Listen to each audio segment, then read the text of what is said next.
Hello दोस्तों, आज हम आप लोगों के लिए लेकर आए हैं टॉपिक एटम के बारे में। इसमें आज हम लोग डिस्कस करेंगे बेसिक कॉन्सेप्ट ऑफ एटम।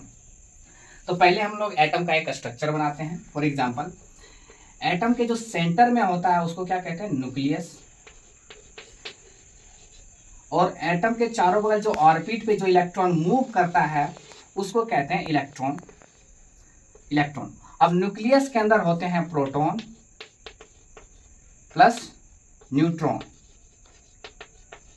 और प्रोटॉन के पास होते हैं पॉजिटिव चार्ज, न्यूट्रॉन के पास नो चार्ज, कोई भी चार्ज न्यूट्रॉन के पास नहीं होता है। और जो इलेक्ट्रॉन है इसके पास चार्ज होते हैं नेगेटिव चार्ज। क्या होता है? Negative charge. अब जितने भी कोई भी एटम है, फॉर एग्जांपल ऑक्सीजन एटम के पास टोटल इलेक्ट्रॉन होते हैं 8। तो 8 इलेक्ट्रॉन है तो इसके पास टोटल नंबर ऑफ प्रोटॉन भी कितने होंगे? 8 ही होंगे। ठीक है, मगर न्यूट्रॉन के पास कोई भी चार्ज नहीं होगा। ठीक है, अब हम जानते हैं कि एटम कहते किसको हैं। तो हम लोग पहले पढ़ चुके हैं और क्लास 7 में भी पढ़े होंगे कि मैटर होते क्या है। तो मैटर क्या होता है? मैटर क्या होते हैं? Anything that can occupy space and has mass, उसको क्या कहते हैं? मैटर कहते हैं। Anything that can occupy space and has a mass is known as matter. और मैटर जो है किस चीज से बना हुआ है? पार्टिकल या एलिमेंट से। तो any matter which is made of element और ए पार्टिकल। और पार्टिकल क्या होते हैं? एटम होते हैं। तो हम कह सकते हैं कि मैटर का जो सबसे छोटा भाग या सबसे छोटा पार्टिकल कुछ होता है तो वो क्या होता है? एटम होते हैं। Atom is the smallest particle of any matter.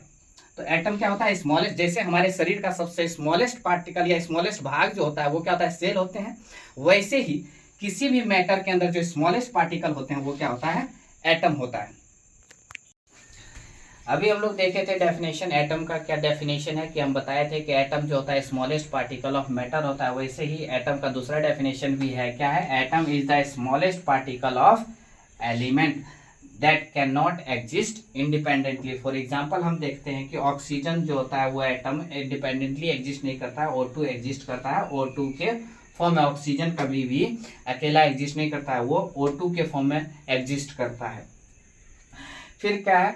But जो एटम होते हैं वो टेक पार्ट इन रिएक्शन। क्या करते हैं? एटम जो होते हैं, जो भी रिएक्शंस होते हैं, फॉर एग्जांपल हम रिएक्शन का एग्जांपल लेते हैं, जैसे कि NOH, ये क्या है? बेस है।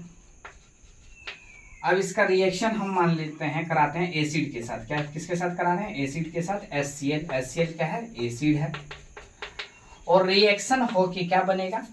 सॉल्ट बनेगा, NaCl, सॉल्ट प्लस बनेगा वाटर, H2O। क्या बनेगा? वाटर बनेगा। अब इस रिएक्शन के अंदर आप देख रहे होंगे क्या हुआ है कि जितना नंबर ऑफ सोडियम इधर है उतना नंबर ऑफ सोडियम इधर है। यहाँ पे 2 हाइड्रोजन है तो इधर भी कितने हैं? 2 हाइड्रोजन है। ठीक है, अब इधर देख रहे होंगे कि 1 ऑक्सीजन इधर है तो 1 ऑक्सीजन इधर भी है। 1 क्लोराइड आयन इधर है तो 1 क्लोराइड आयन इधर भी है। इसमें नंबर ऑफ जो दिख रहा होगा कि जो भी एटम इधर था वही एटम इधर है। नया कोई एटम बना नहीं। ड्यूरिंग द रिएक्शन कोई भी नया एटम का क्रिएशन नहीं हुआ। ओनली क्या हुआ है कि एटम का रीअरेंजमेंट हुआ है। तो रिएक्शन के अंदर कभी भी नए एटम नहीं बनते हैं। रिएक्शन के अंदर क्या होता है? एटम पार्ट लेता है, एटम ही रिएक्शन के अंदर इन्वॉल्व होता है और एटम रीअरेंज होते हैं रिएक्शन के अंदर। एटम जो है ना ही बनता है और ना ही डिस्ट्रॉय होता है रिएक्शन के अंदर। No atom can be created और nor atom can be destroyed in the reaction. Only atom rearrange during the reaction. Reaction के समय सिर्फ एटम रीअरेंज होते हैं, ना ही वो नया बनता है और ना ही डिस्ट्रॉय होता है।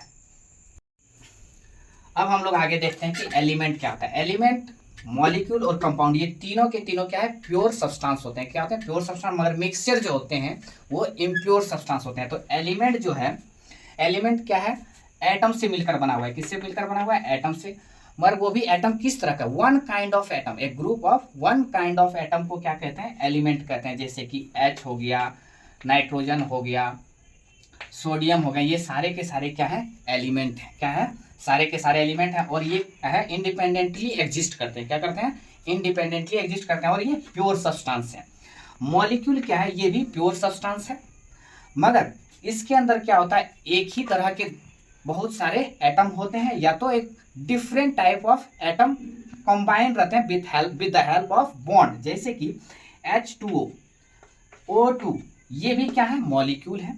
NaCl भी क्या है, आपका मॉलिक्यूल है, मगर इसके अंदर क्या है, दो डिफरेंट काइंड ऑफ एटम एक दूसरे के साथ बाइंड है with the help of bond.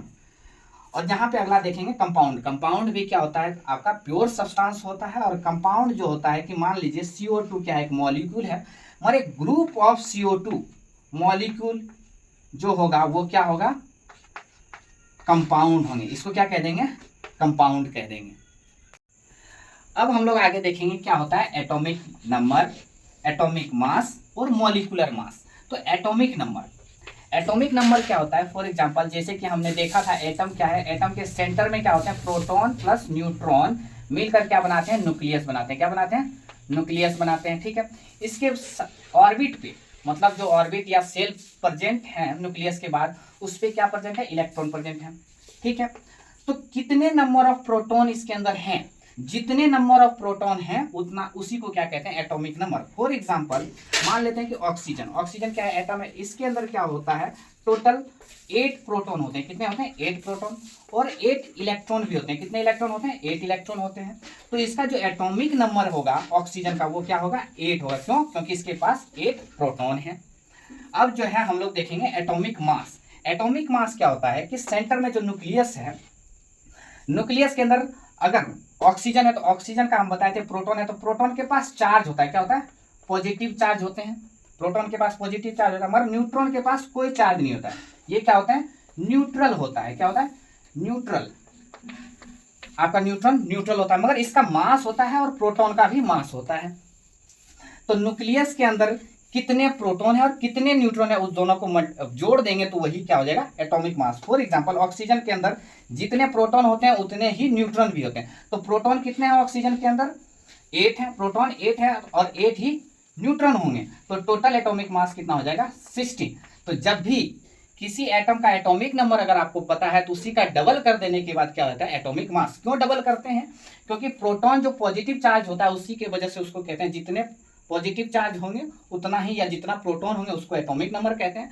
मगर न्यूट्रॉन के पास कोई चार्ज नहीं होता है, मगर उसके पास मास होता है। तो जब प्रोटॉन प्लस न्यूट्रॉन करते हैं तो क्या हो जाता है, वो एटॉमिक मास। ठीक है, देखते हैं मॉलिक्यूलर मास क्या होता है। अगला मॉलिक्यूलर मास देखेंगे, तो एग्जांपल से समझते हैं। मॉलिक्यूल, फॉर एग्जांपल हम बताए थे कि NaCl क्या है, एक मॉलिक्यूल है, मगर मॉलिक्यूल के अंदर 2 एटम है। क्या है, 2 एटम है।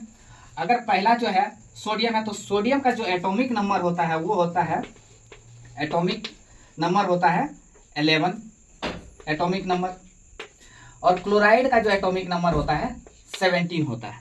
और जो एटॉमिक मास होगा, इसका एटॉमिक मास क्या हो जाएगा, इसका लगभग डबल।